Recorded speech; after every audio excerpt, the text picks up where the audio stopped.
আপনার হাতে থাকা স্মার্টফোন দিয়ে আপনিও বানাতে পারেন এরকমের ইন্টারেস্টিং সব ভিডিও। চলুন তাহলে শুরু করি। প্রথমে আপনার একটা শর্ট নেবেন এইভাবে, এবং শর্টটা নেওয়ার সময় আপনার খেয়াল রাখবেন যাতে আপনার বডিটা অর্ধেকের বেশি কাভার না দেয়। আর দ্বিতীয় একটা শর্ট নেবেন, এইভাবে মাংসটারে ফালায় ভাঙবেন। অবশ্যই এইটাতেও আপনি খেয়াল রাখবেন আপনার বডিটা যতটুকু বাইরে রাখা যায় ততটুকু বাইরে রাখবেন। এভাবে নেওয়ার পর আমি চলে যাব ক্যাপকাটে। ক্যাপকাটে গিয়ে আমি নতুন প্রজেক্টে নিয়ে আমি আমার যে আগের যে ক্লিপটা, ওই ক্লিপটা আমি ক্লিপ দুইটা আমি কি করব, আমি সিলেক্ট করব, সিলেক্ট করে নিয়ে আসবো ক্যাপকাটে। ক্যাপকাটে আনার পরে এই যে আমার প্রথম অংশ এবং এটা আমার দ্বিতীয় অংশ। তাহলে দ্বিতীয় অংশ থেকে আমার প্রয়োজন পড়বে শুধু যে ভাঙ্গার অংশ, ওই ভাঙ্গার অংশটুকু।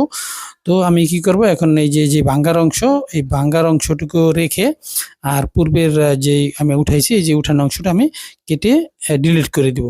তাহলে আমি এখান থেকে এই ভাঙ্গার অংশটাকে এই যে ভাঙ্গার অংশ এখান থেকে আমি স্প্লিট করে আমি এই যে আগের অংশটুকু ডিলিট করে দেবো, শুধু ভাঙ্গার অংশটুকু আমি রাখবো। ওকে, তাহলে আমি এই যে সিলেক্ট করে ডিলিট করে দিলাম। ডিলিট করে দেওয়ার পরে আমি এই যে আমার দ্বিতীয় অংশ, এই দ্বিতীয় অংশটাকে আমি ওভারলে করব। ওভারলে করে আমি নিয়ে আসবো উপরে। উপরে নেওয়ার পরে আমি এটাকে টেনে নিয়ে আসবো সামনে, যেখান থেকে আমার অ্যাকশনটা, ওই যে আমি অ্যাকশন করছি যে 2 হাত দিয়ে ভাঙে যাবো, ওখানে নিয়ে আসবো।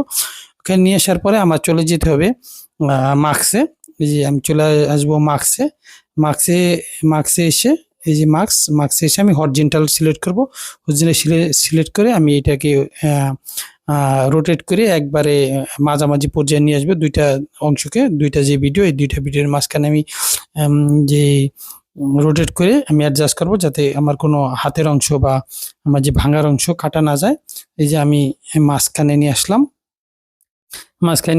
এখন আমি আমার যে ভিডিওটা, আমার দ্বিতীয় ভিডিওটা আমি এই দেখবো যে আমার অ্যাকশনের সাথে আমার দ্বিতীয় ভিডিওটার যে অংশটা এটা মিল লাগছে। আপনি একটু টেনে আপনি অ্যাডজাস্ট করে নেবেন, দেখবেন যে আসলে যাতে আমার ওই যে প্রথম ভিডিওর অ্যাকশনের সাথে আমার দ্বিতীয় ভিডিও ভাঙ্গাটার অংশ এটা মিলে।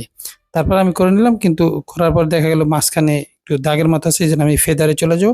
ফেদারে গিয়ে আমি ফেদার আটে দিলাম। আপনাদের প্রয়োজন মতো আপনি দিতে পারবেন, আপনার যতটুকু প্রয়োজন অতটুকু ফেদার দিয়ে আমি চলে যাব। এখন দেখবো আমার যে ভিডিওটা কেমন হলো। এইভাবে আপনিও এরকম ইন্টারেস্টিং ভিডিও তৈরি করতে পারেন। এই ধরনের আরও ভিডিও দেখতে অবশ্যই আমাকে ফলো করবেন।